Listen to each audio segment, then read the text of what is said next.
Assalamualaikum warahmatullahi wabarakatuh. Bertemu kembali dengan Pak Adi.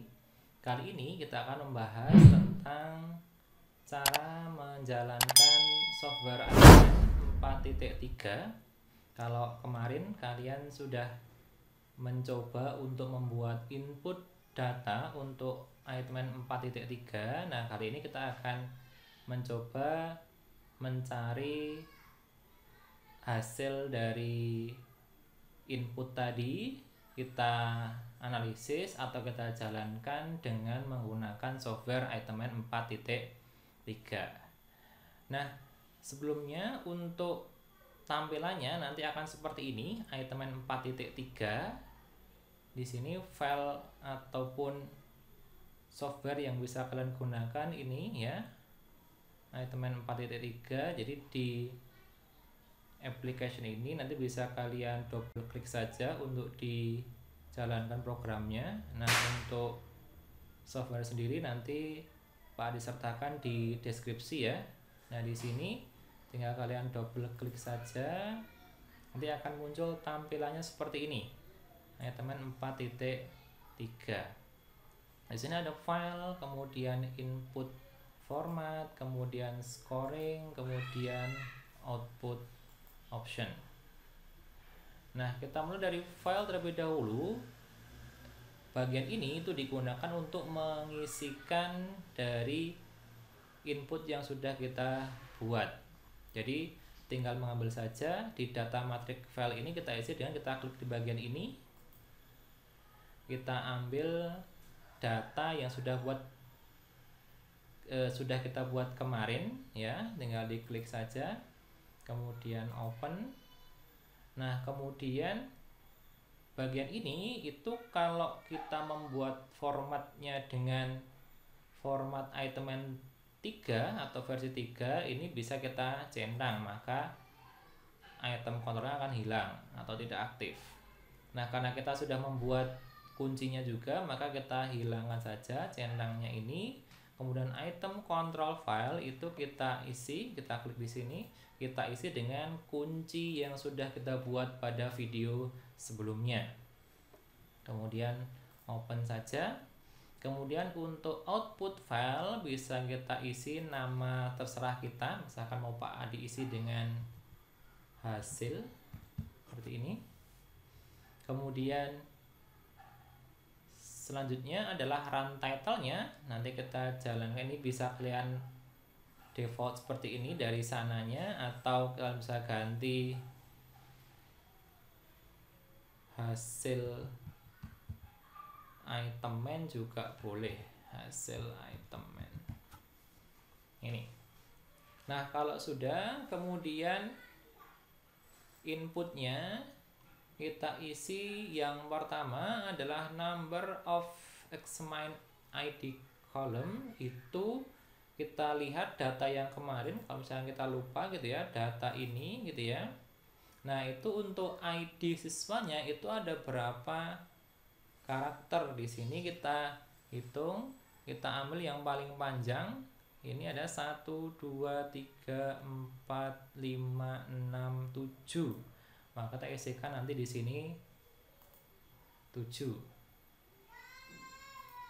Nah, kemudian examine IDs begin in column. Jadi dia dimulai dari kolom berapa? Karena kita samakan semua di kolom 1 mulainya, maka kita isi 1 seperti ini. Kemudian item responses begin in column. Jadi respon siswa atau jawaban siswa itu dimulai di kolom berapa? Misalnya kita lupa ya, kita cek kembali. Tadi ada 7, ini di sini 8 gitu ya. Nah, berarti dia sebenarnya sudah masuk, berarti ada di kolom ke 9. Ini diisi dengan 9. Kemudian delimiter data biarkan seperti ini karena kita buatnya di notepad ya. Kemudian ini omit karakter itu adalah O atau yang tidak diisi atau jawabannya kosong gitu ya. Kemudian not administrative karakter atau karakter yang tidak dituliskan ditambahkan dengan N. Kemudian langsung masuk ke scoring option. Nah ini kalau mau kita tuliskan total skornya, tinggal kita centang saja bagian total skor. Kalau tidak pun juga tidak ada masalah. Kemudian bagian output gitu ya, seperti materi yang sudah kalian terima sebelumnya. Untuk acceptable P atau tingkat kesukaran itu batasnya dari berapa? 0,3 sampai 0,7. Kemudian selanjutnya yang perlu kalian isi adalah acceptable item correlation range. Itu adalah daya bedanya dari 0,3 sampai 1. Nah kemudian keunggulan item 4.3 nanti di bagian ini gitu ya, itu akan langsung muncul ini P value atau tingkat kesukaran. Nanti dia masuk ke low flag atau high flag ya. Maksudnya di sini untuk nilainya itu dia rendah atau tinggi untuk tingkat kesukaran. Kemudian juga untuk RP-BIS atau korelasi point B serial itu dia masuk di low atau high ya. Untuk daya bedanya dia rendah atau tinggi. Nah kalau sudah semua seperti ini ya, sampai di output option ini tinggal dijalankan saja. Kita tunggu prosesnya sampai prosesnya ini selesai. Nah kalau sudah akan muncul seperti ini. Do you want to open the directory for the output file? Kita saja yes. Nanti akan muncul ini file baru yang tadi kita hasilkan dari outputnya tadi. Ada 3 ini. Ada hasil berupa skor, kemudian ada hasil berupa file Excel, dan juga ada hasil berupa file Word. Jadi ada 3 file baru ini. Yang pertama misalnya kita mau buka dari hasil skornya dulu. Nah ini adalah hasilnya siswa 1, 2 sampai 10 hasilnya ini masing-masing. Kemudian kalau untuk analisisnya bisa kita lihat di hasil di Excel maupun di Word-nya.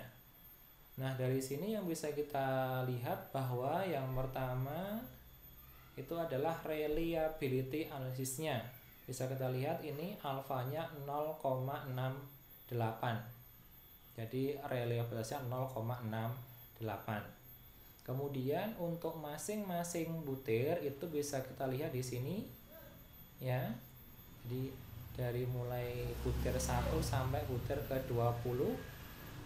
Misalkan butir pertama itu didapatkan kuncinya C, kemudian dia dihitung, kemudian banyak bilangan jawabannya ada 5, kemudian dia masuk domain 1 ya, atau tadi aljabar, kemudian N nya ada 10. Nah kemudian informasinya P di sini adalah indeks kesukaran 0,5. Kemudian untuk daya beda soalnya kita bisa lihat di ini total RP-BIS maupun total R-BIS menggunakan korelasi point biserial ataupun menggunakan korelasi biserial. Nah kemudian kalau keunggulannya di item 4.3 ini kita bisa melihat bahwa untuk flagnya ini gitu ya, dia untuk nilai daya bedanya itu dia termasuk low atau rendah gitu ya. Berdasarkan nomor 2 tadi ya, nomor 2 ini setelah kita lihat tadi indeks kesukaran 0,1 gitu ya. Kemudian daya bedanya RP-BIS dan R-BIS itu didapatkan ini bahwa dia untuk indeks kesukaran juga rendah gitu ya, LP, kemudian untuk daya bedanya juga rendah. Ini dari masing-masing butirnya.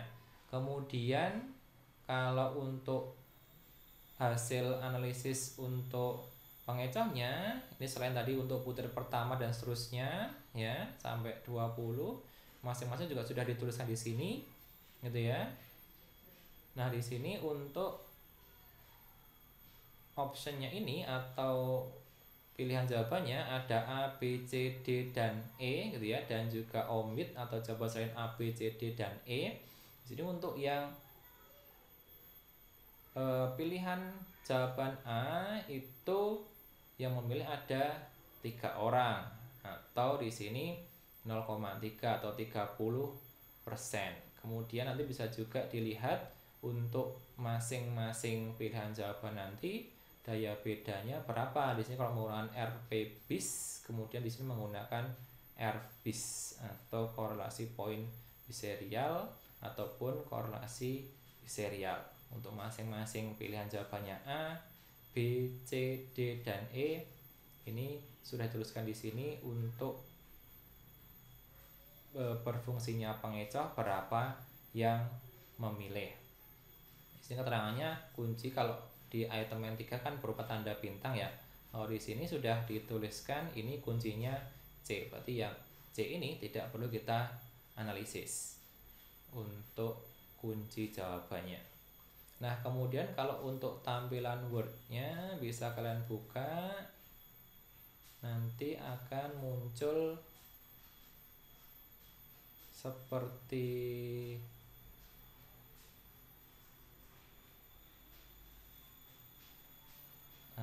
ini tampilannya. Nah, di sini sudah ada keterangan spesifikasinya untuk masing-masing instrumennya ini. Di sini tuliskan bahwa ada 10 examine atau 10 responden, kemudian yang di skor ada 20 butir dan seterusnya gitu ya. Kemudian juga rangkumannya untuk keseluruhan. Di sini juga reliability-nya 0,68 gitu ya, maupun untuk masing-masing bagiannya tadi yaitu aljabar dan geometri. Jadi untuk aljabar itu reliabilitasnya sekian, geometri sekian gitu ya. Kemudian untuk masing-masing item juga dituliskan untuk P atau indeks kesukarannya juga